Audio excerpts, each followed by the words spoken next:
welcome back to the Basement Gun Shop. As I've said before, I'm an NRA instructor. For those of us who do this type of work, we run into a common problem, especially when we work with beginning shooters. The farthest range, or the closest range at most ranges, is 25 yards. And that's not what the NRA wants us to shoot at with basic pistol or pistol first steps or anything else. So how do you shorten the range of your local gun club but still stay safe? Stay safe. Well, here's my latest idea. DIY PVC 4-foot tall target stand, adjustable.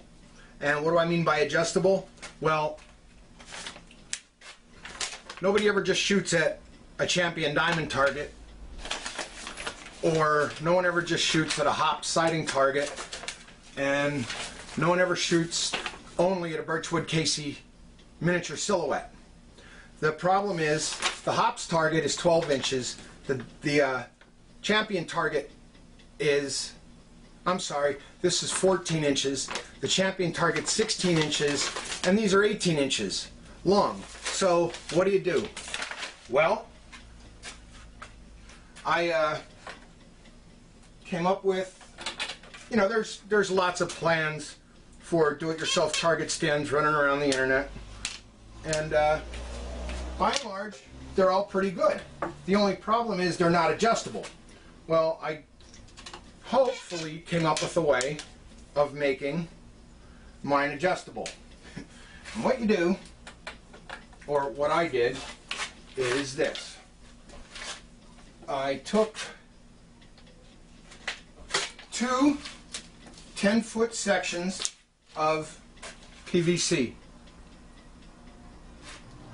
I cut them into 6 2-foot sections and 4 1-foot sections. The 1-foot sections I connected with a T and put some end caps on it. The 2 of the 2-foot sections I put a T on it, and 2 of the other 2-foot sections just elbows, and you'll notice there's a string there. We'll get to that in just a minute. So let's connect that, connect that, connect these, connect that one here, and there you go, portable target stand. Weighs probably no more than 3 pounds. What I did do is I went a little overboard with the way to adjust it. On both the top halves of the right and left stanchions, I drilled holes at 12 and 3 o'clock and 12 and 3 o'clock.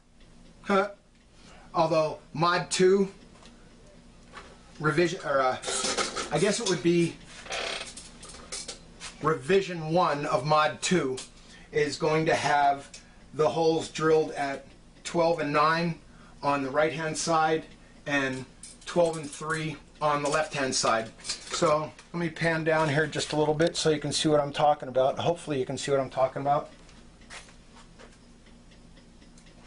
You've got a little piece of paracord right here strung between 2 holes drilled, and then down here at 14, 16, and 18 inches are the holes drilled at 12 and 3, and then I connected the holes with a little plunge saw to make a slot, so the holes actually sat on top of the slot, big enough for the paracord to go through. So to adjust this for any target size, all you have to do is loop that through there like that, draw it over here, do the same thing on this side, pull it somewhat tight. You don't need enough pressure here to secure a 3-ton steel load on a flatbed. All you need is enough to keep the strings taut so you can binder clip or paper clip or even close pin a paper target to it.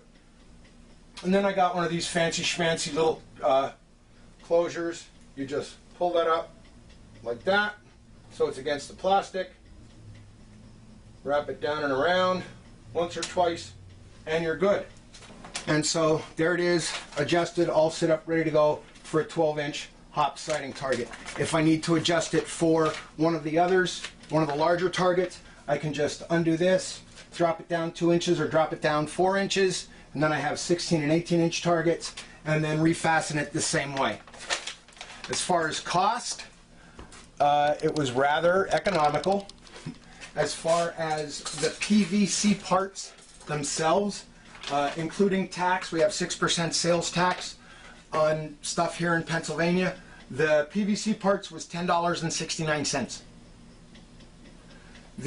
I had to buy 2 small cans of glue and primer. Small can of primer, small can of glue. These were $3.99 a piece, which with tax, $8.46. So if you have to buy glue, everything else I had, the saw, a razor to trim out the little adjustment notches and all that, and a drill to make the holes, I already had that stuff, so you know, you don't have to include that in the price. So you're looking at a total of $19.15 for the PVC parts and the glue. So a DIY target stand for just under 20 bucks. I went a little nuts with these closures. I didn't have any paracord laying around that I was willing to sacrifice for this little experiment. So I just bought 2 of these closures, and I'm looking around the bench. I don't know what I did with them, which you can see it's a mess. So, but 2 of these closures were like 20 bucks, and they came with the little metal piece to wrap it and tie it off.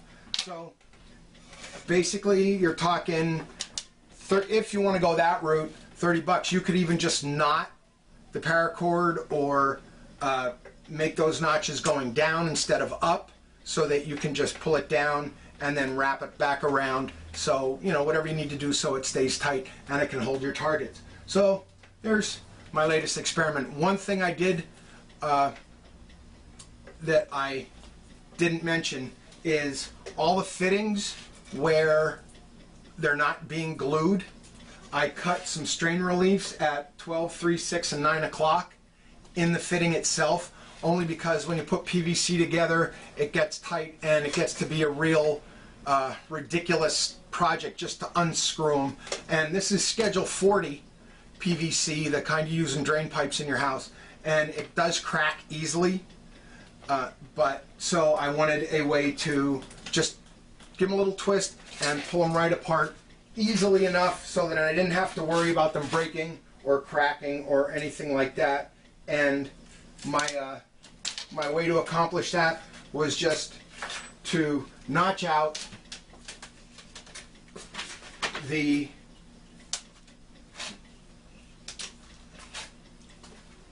I don't know if you can see this. There we go. If you can see that line right there, the way it's cut at 3, 6, 9, and 12. And that allows the joint to expand over the cross pieces and not get stuck. Otherwise, you look kind of stupid when you're trying to pull them apart and they don't want to come apart. The string, I just knotted at this end to keep it together. And that way, all you have to do is take all your parts, take your string, wrap all your parts up in the string, done deal, put it in a bag, and off to the range you go. After that, all you need is 4 clothespins, pinch kind, and your targets, and you're ready to do some serious shooting for the day. So, if you have any questions, as always, I encourage you, leave them below in the comments section. If you have questions, leave them down there as well. And thanks for watching the Basement Gun Shop. I do appreciate it. So, until next time, stay safe and keep shooting.